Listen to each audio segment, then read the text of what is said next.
Today we're going to talk about 5 things that can happen to your BMW during the summertime. Due to high heat as extreme condition, your BMW tend to have more issues in the summer than in other seasons. But there are 5 major things that you have to be aware of and keep an eye on it to not let your BMW down or to not your BMW let you down. Mainly we're going to be speaking about one of the worst and one of the best engines that BMW produced. First I'm talking about the N54 and N52 engine. You're wondering why I said one of the worst and the best engines? Subscribe to find out in the future. So let's start with major component which is crucial to any car on the market, whether it's Toyota, BMW or Porsche, the cooling system, and especially water pump and thermostat. Most of you BMW owners know about that issue that BMW is notorious for electric water pump and thermostat failure. Thermostat is not a big deal, but the water pump it is. Since 2006, BMW started installing electric water pumps pretty much on every single engine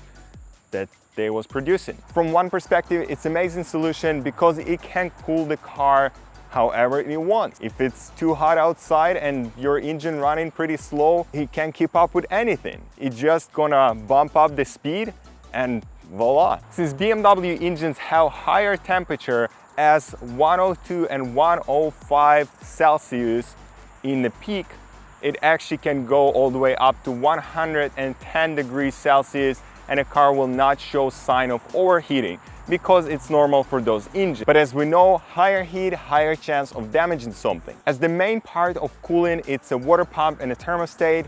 They are notorious to going down around 60,000 miles, which is really short lifespan. Some people have a chance to get 150 to 200,000 miles on an original water pump, but those numbers. Good thing that electric water pump doesn't go down right away. It reduces the power in half and later on it will die. Probably like 400 to 500 miles and you will notice that the car is gonna overheat. The huge flaw in design is the brushes. Basically they wears off, the connection getting unstable, power is reduced, check engine light, and that's it. So make sure to replace the water pump and thermostat if you know this is still original piece or the previous owner put 50,000 miles on the car and never replaced the water pump. In that case, I would suggest you to do so. Unfortunately, the price for this part is not pretty actually. The next on our list is coolant tank and radiator hoses. There are few major flaws in terms of the coolant tank and some of the lines that are connected to other lines. As example, one of those nozzles getting broken pretty often, and that's pretty notorious problem for those cars. Another piece of advice is to keep an eye on the plastic that is connected to the metal component. Since the engine have the higher temperature and the plastic pieces start crumbling and basically they just fall apart. How to find out if your system is okay or not? Just check it out on the color of the plastic. It usually turns yellowish / brown, light brown, and it means that this component is pretty much done. Next problem is pretty interesting as well. Since the coolant tank sitting right near the turbo, and this issue notorious for N54, N52 it still can happen, but mainly N54. What basically happened is the coolant tank separates on a weld spot and it starts leaking the coolant. Sometimes it's pretty bad. Sometimes it's actually shoot out the top portion of the coolant tank, and that's quite a scene. I mean, I seen it once because I experienced that. Mine didn't shoot out, but it still was epic. Since the car is hot, I'm not gonna be showing you how can you test that. But as far as you're gonna open the top and the needle gonna pop out, you're gonna try to take the top of the needle and kind of crumble it. Over the years, it's become pretty soft and it starts just falling apart. And that's where you know that it's due to replacing the coolant tank. The next one is about relay, switches, and temperature sensors. So before getting too deep in terms of the switches and relays, let's talk about ambient sensor and BMW Z4. BMW Z4 is pretty unique after all. The way it looks, the way it handles, the way it drives. But it's also unique in terms of ambient temperature sensor. If the ambient temperature sensor is failing, your convertible top will stop working. It basically will mess up the readings. Computer don't understand what is going on and should he operate the roof or not. Yeah, in that case, if your sensor is showing quite a bit of higher numbers or too low numbers, the roof gonna stop working. In the meantime, it's really easy to replace it and it's extremely cheap, which is probably like 12 bucks or so. Hey, you gotta make yourself comfortable, okay? That's BMW, oil everywhere. It's not quite comfortable. The relay and the switches. This is the huge topic in terms of BMW, because basically these two components is somehow the same. Switches usually sit on the lower radiator housing or on a radiator itself. BMW tend to have them on lower radiator housing, which is on the passenger side, and they kind of visible. RealOEM.com, and you can find any type of diagrams and you can type it up your VIN number and then find out if your car have switch or relay. X5, X6 have relay, or E70, 71. Some of the 5 Series have relay. Some of the diesels have a relay. Some of the 3 Series have relay. Mainly it's a diesel and European models. US, I never seen them in person that they installed the relay, the cooling fan relay. We're gonna talk about that one just in a second. But sometimes it sits right behind the battery compartment. Let's get back to the switch, which is operate the actual fan, cooling fan, auxiliary fan, and so on. Mainly it happened to be on a 5 Series and some of the 3 Series, 328, N52 engines. N54 engine does not have a switch, which is pretty weird, but from other perspective, we have a different type of relay, the smaller one, and that's a lot of blah, blah, blah. Basically, it tells what temperature inside the radiator, if it's a switch, and it tells what speed should auxiliary fan run onto. It has 4 different speeds. Usually it runs on speed 3. The 4 is just something is really wrong. If your fan is spinning like crazy as far as you start the car, something is wrong with either the switch, either the oil temperature sensor, either the relay, either the fuse. An auxiliary fan relay is strictly passage of power to the auxiliary fan, which means it has nothing to do with the temperature.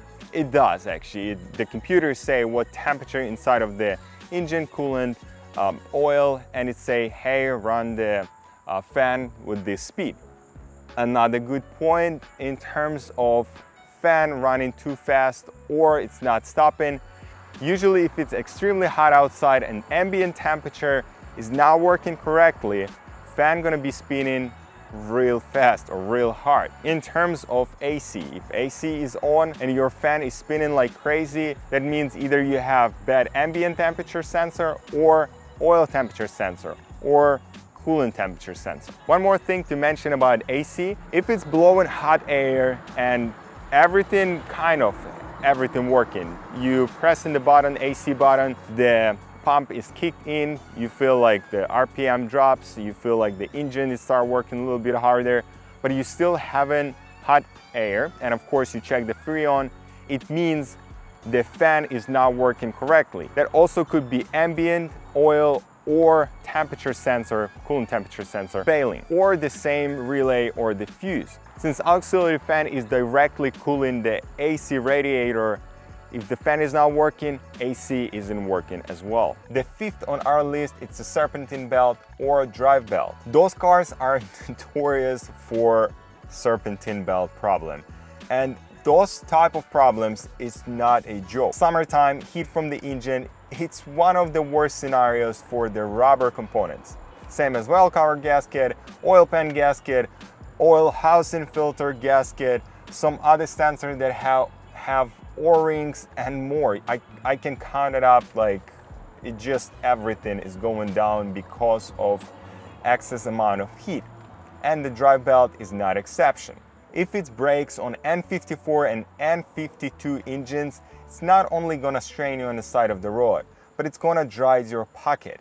Since when the belt on those engines rips, if it cracks, the crankshaft pulley start pulling that guy or the whole belt onto it and eventually sucking it in or pushing it inside of the engine through the front main crankshaft seal. That's the worst case scenario. Basically, your engine gonna get destroyed, or if you're lucky enough, it still can be salvaged by disassembling, cleaning, and that's pretty much gonna be the same way as you're gonna need to replace the engine, because I mean, the prices are ridiculous. I did experience this problem before. In my case, I had excess amount of oil coming from the oil housing gasket, and it usually drips onto the belt. Belt slips, and if it's old enough, it just breaks. And when it breaks, it just wraps around the crankshaft pulley and it sucks inside of the engine. But I was lucky enough and belt didn't got inside of the engine. It only got jammed behind the crankshaft pulley and basically damaged the front main seal. It's an old video, but I still have it on the channel, so check it out. It's in the description below. It's not really detailed. I don't know if worth to watching, but just, you know. Also, I want to add a little tip in terms of the roller guides, which is they guide the belt, how it's supposed to and where it's supposed to be. How to figure out if the pulley or the guide is bad or not. They have bearings inside, A. B, they have little plastic cover that is covering that bearing after all, and the bolt. Usually when you start seeing sparkling metallic kind of dust around that cover, or if you remove it and you start seeing that a little bit of dust, like metallic-ish dust, it means the bearings start wearing off. Sometimes you also have a little bit of grease coming out. This is the next stage, let's call it stage 2, and a stage 3, which is final one. When the guide is start wobbling, it's producing a lot of noise, and basically belt, it just slips out and we have a huge bummer. Let's get one more thing, which is battery. Battery is pretty crucial thing for the BMW, and you also don't want it to have this type of problem in the summertime, especially whenever battery getting drained in the BMW. It's really hard to start the car, and then you're gonna have a lot of messages. Did you ever ask yourself, why do you have such a huge battery, like 90 amp? That's for the reason because those cars have 50 modules, and some of them are independent modules that can work separately from anything, and they need power. We also have intelligent battery sensor, which is operate, they have state of health and state of charge, and it also tell the car, hey, battery is getting weak, so shut down some of those systems and make sure the owner of this car gonna start the car, and we're gonna be able to drive after that. What usually happens is you start getting misfire, you start getting a lower charge. As I have on Z4, the battery is pretty weak. It's 14.1 volt like across the board. Sometimes it's 14, 13.9. Some of you would say that's the alternator, but I know for sure that's the battery. I did the test and I have the tester, and if you want to check it out, the video with the testing and the tester, check it out in the link description below or here in the cards. But for today we are done, and I am thrilled that I finished this video. Anyway, I hope you guys did enjoy this type of content. If so, make sure to support me with a like and leave me feedback as a comment. With that being said, I hope your BMW driving really strong and doesn't ask you a dime. I'll see you in the next one.